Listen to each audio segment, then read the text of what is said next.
Mas.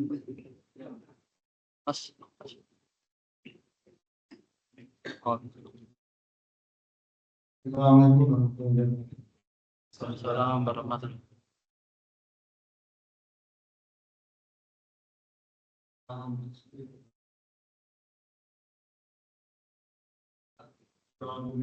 warahmatullahi Suaranya kurang kencang. Suara volume.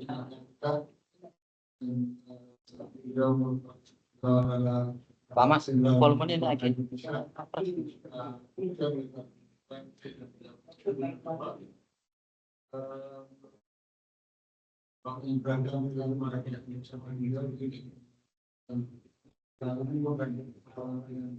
Online Pak, live.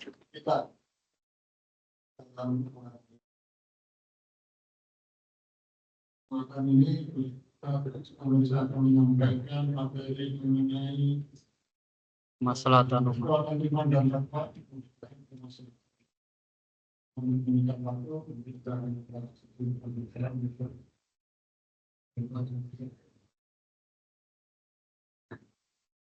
Bismillahirrahmanirrahim. Assalamualaikum warahmatullahi wabarakatuh. Waalaikumsalam warahmatullahi wabarakatuh. Salatu wassalamu ala Rasulillah. Yang saya hormati para pegawai Dijen Pajak. Perbendaraan Pak. Dijen Perbendaraan. Perbendaraan bagian dari pajak. Bukan Pak, bukan bagian. Kita setara Pak. Setara. Iya. Sama-sama. Bapak sekalian yang dimuliakan oleh Allah, pada kesempatan di siang ini saya terlambat karena tadi ada sekjen Liga Muslim Isa di MPR. Saya mau keluar, dia lagi pidato kayak pas begitu dia selesai pidato turun, saya langsung lari. Alhamdulillah, saya sampai dengan semacam saya ambil call, sudah bertemu dengan Bapak Ibu. Ya, makasih Pak. Dan alhamdulillah sekali lagi masih sabar menunggu sehingga kita dapat dalam kesempatan kajian di zuhur. Bagaimana kita coba menegaskan tema yang kuatkan iman dan takwa untuk mewujudkan kemaslahatan sekaligus bangsa kita.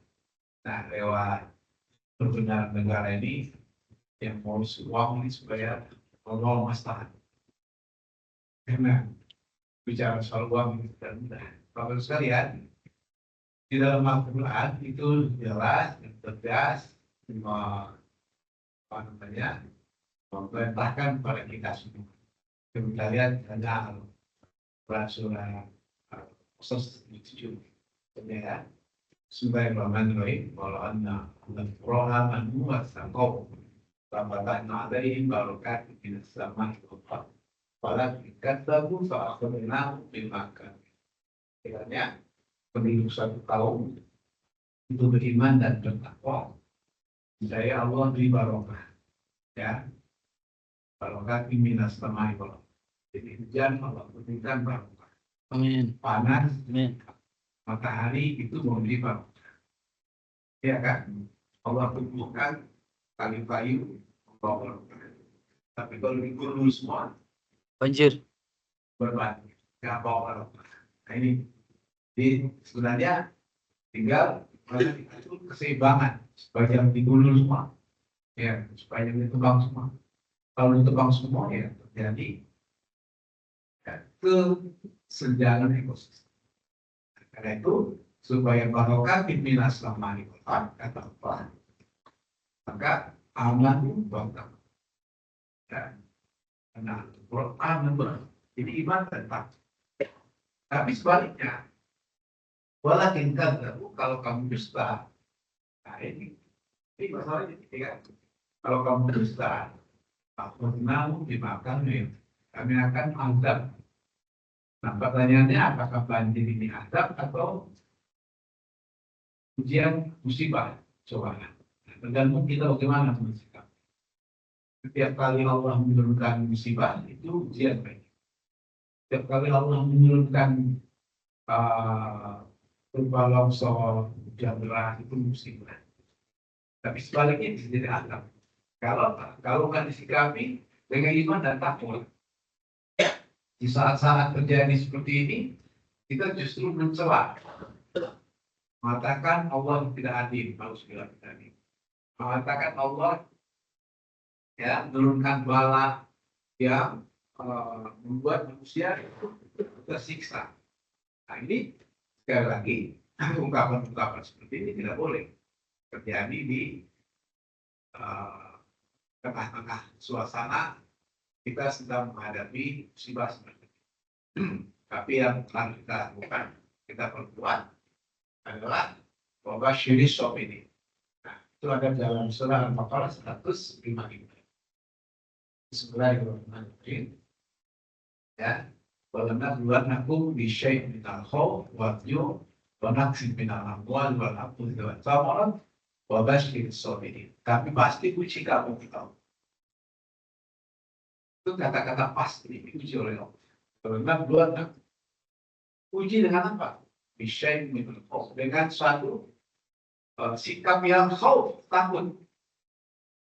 Takut kalau naik kendaraan terjadi sesuatu. Takut naik pesawat terjadi sesuatu. Takut kalau banjir terjadi apa hujan lebat terjadi sesuatu. Nah, ketakutan ini memang harus kita atasi. Jadi sebagai ujian, coba. Kalau kita mampu menghadapi ujian dan cobaan ini, insya Allah ya kita akan semakin kuat. Akan kuat untuk apa? Untuk naik posisi, naik pangkat kira-kira. Tapi sebaliknya, kalau tidak kuat menghadapi ujian dan cobaan ini, justru Allah akan memberikan azab lagi. Ya, pertama dengan ujian apa? Khauf, ketakutan. Wajib, kelaparan. Ya, jadi saudara-saudara kita sekarang yang sedang mengalami musibah ini memang sangat was-was. Ya, tadi pagi-pagi dari seputar ke kantor DPR itu mendengarkan bagaimana dialog di LCT itu yang luar biasa. Ya, luar biasa. Kenapa? Karena di satu sisi kita mengatakan ini ujian cobaan dari Allah. Tapi di sisi lain, tangan-tangan manusia mengobrak-abrik alam ini, mengobrak-abrik lingkungan. Karena itu soal masyarakat kita dibatalkan maka sebenarnya diusiko uang dengan diambil lalu berarti itu surat Rum ayat 1. Samina atau didengar dan kami patuh. Jadi Bapak Ibu, jadi cobaan dengan ketakutan, amwal, kekurangan harta, ya itu sudah harusnya makanan sehari-hari kita. Itu begitu. Walaupun jiwa yang hilang, melayang, kematian, sanak saudara itu sudah sepatutnya yang sewaktu-waktu yang kita harus siap menerima. Jadi kalau pada waktu tertentu suami istri masih bisa canda dan tawa, anak suami istri masih canda dan tawa, tapi satu ketika Allah memanggil, siapa yang duga tiba-tiba terjadi air bandang yang Tuhan dari sampai sekarang tidak ada itu dan ketemu suami anak istri. Nah ini yang kita seringkali Bapak Ibu tidak siap. Ya, kalau penting tidak siap. Ya. Kalau samar mungkin kekeringan buah-buahan itu sudah diangkat. Kalau dulu ada istilah mata paceklik. Nah, karena itu 5 hal ini Bapak, hanya satu yang dikatakan oleh Allah. Beri kabar gembira. Wabasyiri sobin dengan sabar. Sekali lagi, tidak mudah menjadi orang yang sabar. Ya, tidak mudah. Harus dilatih. Sabar menunggu, sabar lapar, sabar haus, sabar kerja. Pokoknya serba sabar. Tapi sabar yang ini bukan diartikan hanya bisa menahan diri supaya tidak marah. Bukan hanya bisa menahan diri supaya tidak marah-marah sama bawahan atau atasan. Tapi sabar di sini lebih kepada kita memberikan solusi atas problem yang dihadapi. Itu maksudnya sabar. Nah, kalau ada kegiatan tahunan haji misalnya, setiap tahun ada aja. Kebetulan ambil haji tahun lalu, ya tahun sebelumnya gak ada masalah. Tapi setahun sebelumnya kepanasan banyak wafat, ya kan?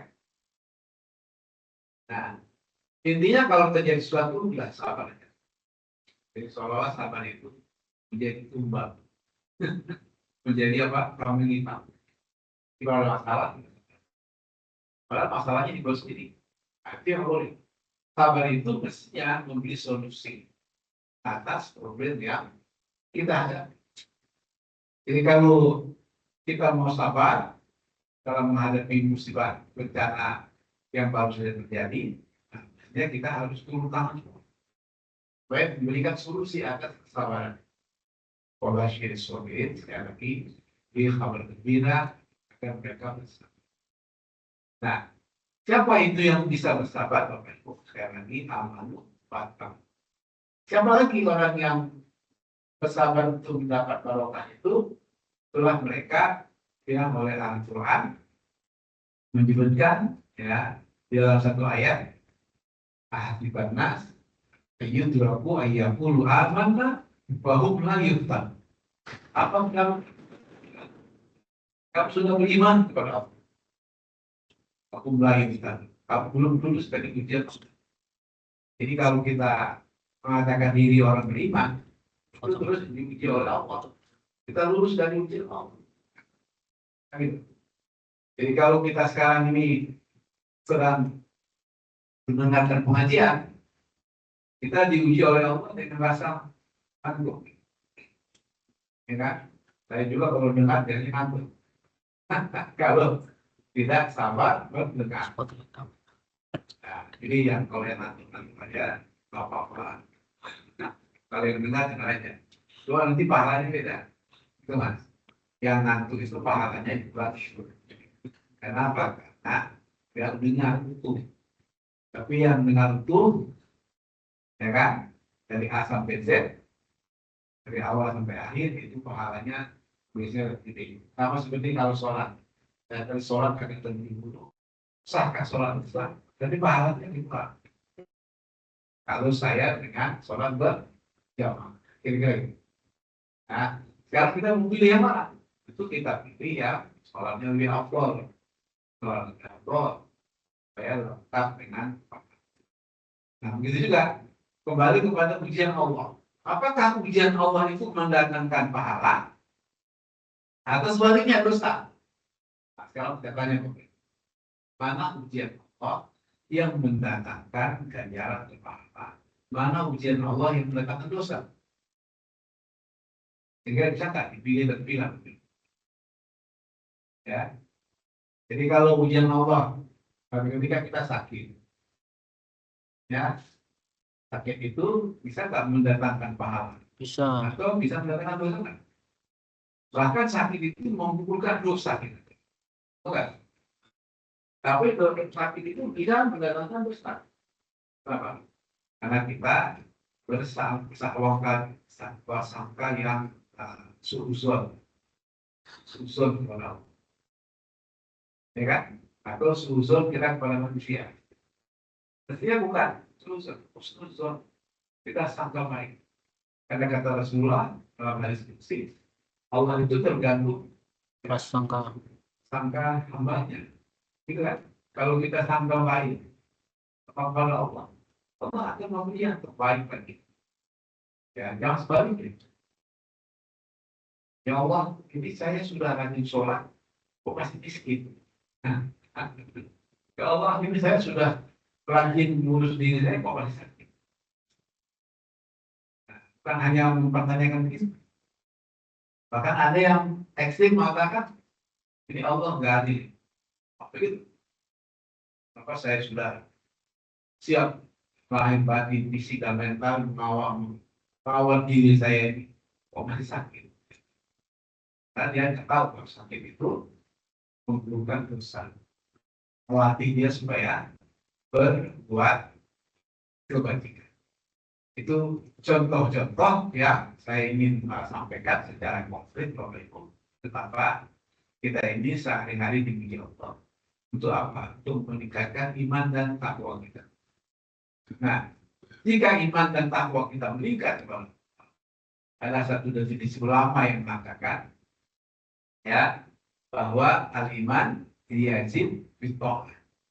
Iman yang kuat itu akan tingkat ketaatan kita akan al-iman yang kus bil maksiat. Iman yang goyah itu mendatangkan maksiat. Jadi kalau ada kemaksiatan di bumi Allah ini, ya, maka itu artinya bahwa iman takwa kita itu masih belum mampu menghadang, mencegah, membentengi kemaksiatan. Nah, karena itu iman takwa yang kuat itu adalah yang mampu membentengi, mencegah kemaksiatan itu apa? Mendatangkan kemaslahatan. Jadi Bapak Ibu lebih paham ini kalau soal musibah itu pasti gunanya banyak. Istilahnya itu sekarang kalau di bahasa gaulnya itu pokoknya ada bulus, api bulus, apa bulus? Kita siapa kacang, ya kan? Tapi intinya kita harus berhati-hati waspada apapun profesi kita, ya, semakin soleh ya, itu biasanya godaan jin dan manusia ini semakin kuat. Karena itu jangan lupa ulang sebelum kita. Ya, setiap kali kita rasa sudah mulai tak kuat, baca ulang itu katakan aku berlindung kepada Tuhan manusia. Mani Nas yang menguasai manusia. Ilahi Nas Tuhannya manusia. Min saril waswasil khannas, dari bisikan jin dan manusia. Minal jinnati wal ins, sekali lagi kata Allah, dari godaan jin dan manusia. Jadi jin dan manusia itu memang diciptakan Allah menggoda supaya kita tidak tahan, supaya kita tidak berbuat maslahat, supaya membuat gaduh, supaya membuat kacau balau. Nah, karena itu bentengnya yang pertama harus dengan iman dan takwa kita. Ukuran iman takwa itu apa? Tadi kata ulama adalah al-iman yaitu bitto'ah. Iman yang kuat untuk meningkatkan ketaatan. Al-iman yang kus bil maksiat. Iman yang tipis, yang goyang itu kemaksiatan akan berjalan.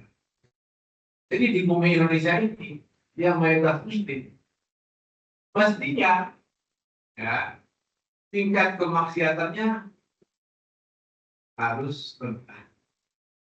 Tingkat korupsinya harus rendah. Tidak perlu, harus habis. Ya kan? Tingkat kesejahteraannya harus lebih tinggi dari negara-negara Eropa segala macam. Tapi faktanya kenapa belum bisa? Itu kan karena imannya belum mampu membentengi. Imannya belum mampu memotivasi. Iman dan takwanya belum mampu mewujudkan kemaslahatan. Iman dan takwanya sifatnya simbolis. Ya, belum substansial. Ini juga kita yang tidak mudah. Di negara kita yang berpikir, yang artinya bisa jadi contoh dan teladan.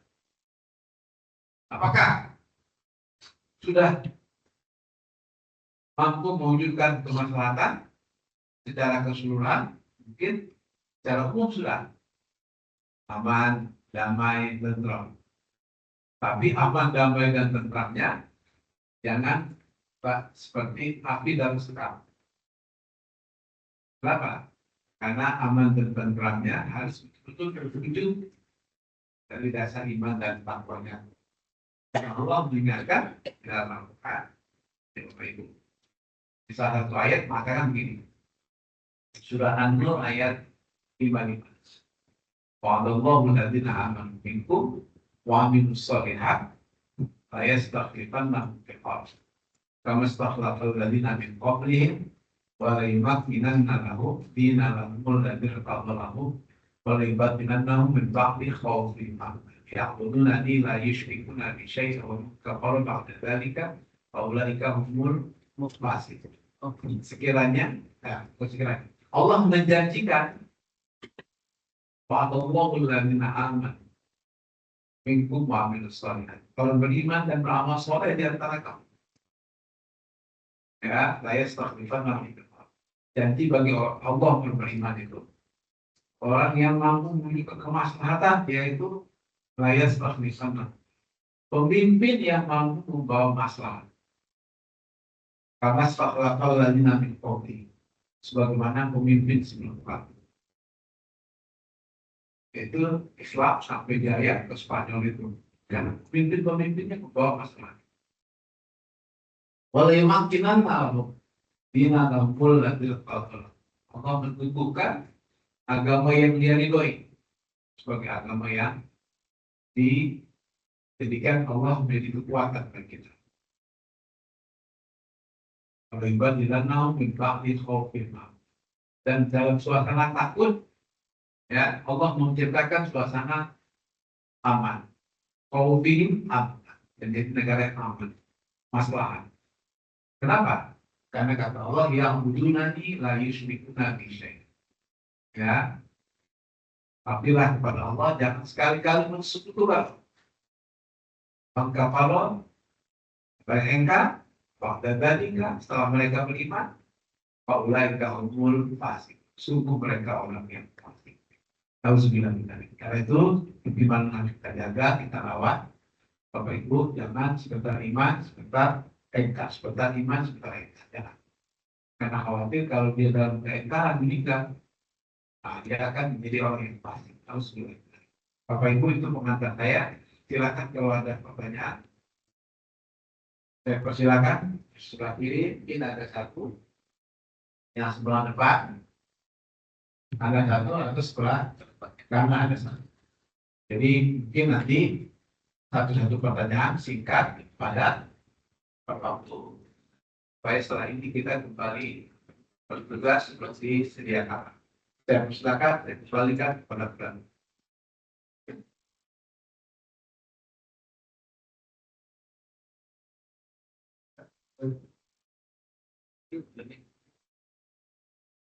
Pak kami. Assalamualaikum warahmatullahi wabarakatuh. Waalaikumsalam. Izin Pak, maju. Siap kedengaran kita. Ini Pak, sambil ngantuk-ngantuk Pak, tapi mudah-mudahan jadi dimaafkan. Ya, sore kita mengenai bagaimana kita harus bersabar, termasuk dalam pelaksanaan dan perintah ujian Ramadan. Itu pikiran ini Pak Ustaz. Ini kan 10 tahun yang lalu mungkin belum ada namanya kanal ataupun dan berbicara mengenai dan perbankan yang halal, misalnya bank syariah. Nah, 10 tahun yang lalu mungkin teman-teman kita ataupun juga saya ada uang di situ di bank, dan positif itu menjadi barang. Nah, karena kita ini berjalannya waktu secara konkret ini barang ini kan kamu tidak ini sebagaimana perlakuannya, ini analoginya seperti itu. Bisa jadi kalau diperluas Pak Ustaz, zaman dulu kita pada zaman jahiliyah ada barang-barang yang kita dapat secara tidak halal. Ya. Nah, perlakuan ke depan ini kalau kita benar-benar istiqomah sebenarnya sebagaimana. Baik. Terima kasih Pak Sofyan. Ya, Pak Sofyan. Jadi ada 2 pertanyaan. Apakah deposito itu halal atau enggak? Ya kan? Atau yang sebelumnya yang menjadi mana punya. Jadi kalau materi itu memang namanya jadi berlaku hukum ya. Allah mengampuni, memaafkan. Gitu kan? Nah, sekarang sudah ada hukum. Ini apa? Dia belakang. Mahal Allah baik. haram riba, halal jual beli, haram riba. Gitu ya. Jual beli yang mana yang halal? Jual beli yang antara jadi sama riba. Nanti paksa orang beli kan saling gitu. Itu yang kedua. Yang halal yang mana? Yang riba. Riba yang mana? Riba itu macam-macam. Banyak kita ada kalau riba.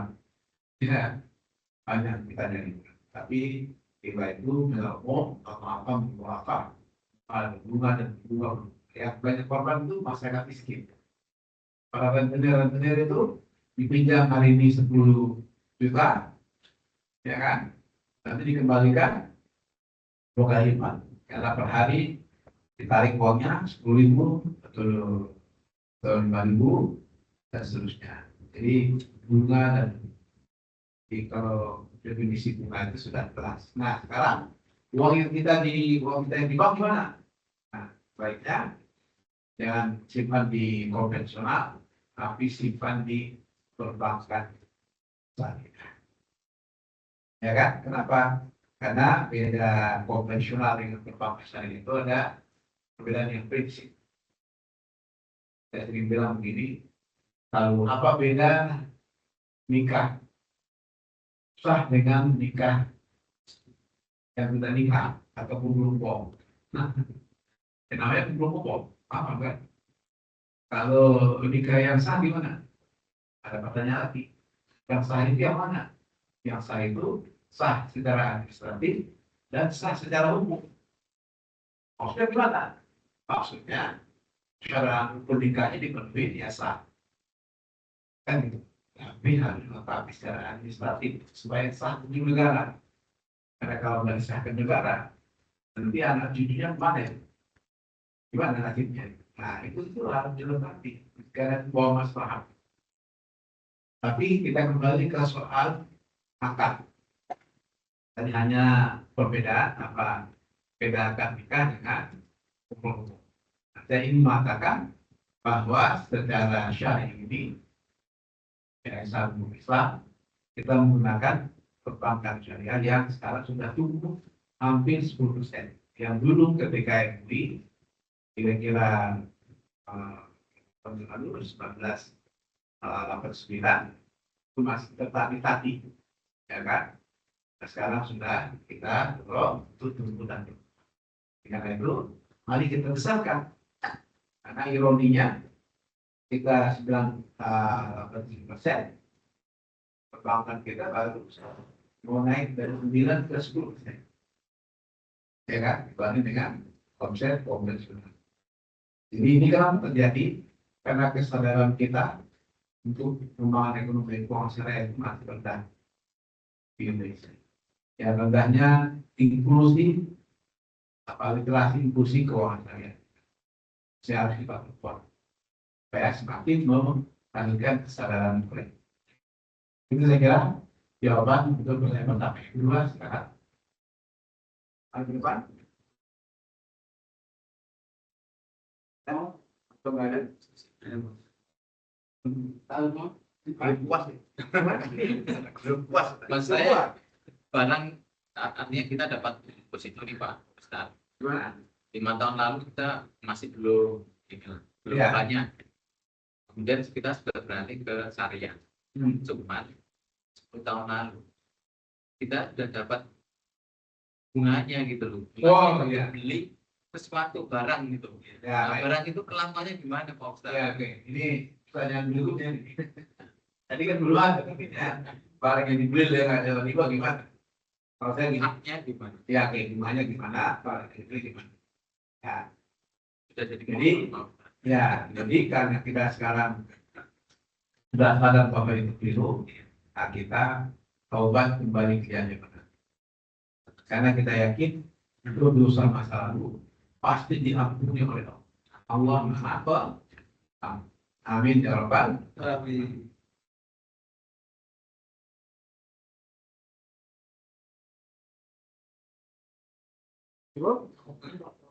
Satu, oh iya kan? Tadi itu bilang Assalamualaikum warahmatullahi wabarakatuh. Tadi Ustaz sampaikan bahwa manusia dan manusia itu kita ini banyak diganggu, digoda oleh jin dan manusia di sekitar kita. Ya, Kayak di sekitar kita ini banyak. banyak. Pasti kita tahu. Diakui. Jadi itu pengakuan. Bagaimana mensikapi supaya kita kuat? Karena faktanya saya sering nggak kuat. Oh, iya. Itu luar biasa dengan diri sendiri. Kalau nggak kuatnya gimana? Terbawa arus saya. Wah, Iya, Pak. alusan kencang. Ya, Harus bangga. ada yang bilang bahwa baca ayat kursi ini sudah saya bacakan nggak mempan. Ya. Ini pengakuan secara jujur, terus ikhlas, insya Allah bisa mati. Baik. Nah, kita sudah latihan. Latihannya gimana? Latihannya secara papi atau secara jam, pribadi maupun bersama. Betul, kalau pribadi kita harus kuat. Karena itulah kekuatan berjamaah. Allah wa'tasimu bihablillah jami'an wa berpegang teguh secara bersama-sama pada kalian Allah. Jangan bercerai-berai. Jangan sendiri-sendiri. Itulah namanya kekuatan kolektif, kesadaran kolektif. Beda dengan kesadaran secara individu.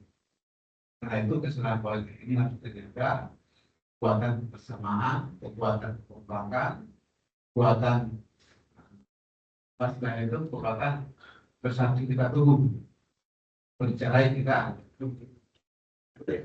Ada yang bapak bilang bercerai kita. Kalau lagi bapak, pada pokoknya bercerai kita luntur, bercerai kita luntur. Kekuatan kita pada hari bersama-sama. Allah mengatakan watawasul haqqi artinya mengingatkan dalam kebenaran dan kesabaran. Demikian, terima kasih. Saya kira cukup ya. Ini ternyata ada tamu kita pemerintah yang lupa bikin jadwalnya. Ya, itu ya Mas. Pak Hermawan. Terima kasih. Nanti kita sambung lagi kajian kita. Mudah-mudahan kita berjumpa lagi pada waktu, tempat dan gelombang yang sama. Mohon maaf. Assalamualaikum warahmatullahi wabarakatuh. Assalamualaikum warahmatullahi wabarakatuh. Kita berdoa. Auzubillahi minasyaitonir rajim. Bismillahirrahmanirrahim. Alhamdulillahirabbil alamin. Hamdan syakirin, hamdan yuwafi ni'mahu wa yukafi'u majidah. Ya Rabbana lakal hamdu wa lakal syukur kama yanbaghi lil karim. Maghfirli wa liwalidayya wa lahumma kama rabbayani. Rabbi ja'alni muqimas shalah wa min dzurriyyati rabbana wa taqabbal. Allahumma ighfirli wa liwalidayya wa lil mu'minina yawma yaqumul hisab. Rabbi ja'alni muqimas shalah wa min dzurriyyati rabbana wa taqabbal. Rabbana hab lana min azwajina wa dzurriyyatina qurrata a'yun waj'alna lil muttaqin imama. Rabbana atina fid dunya hasanah wa fil akhirati hasanah wa qina Subhana rabbika rabbil izzati amma yasifun. Assalamualaikum warahmatullahi wabarakatuh. Assalamualaikum warahmatullahi wabarakatuh.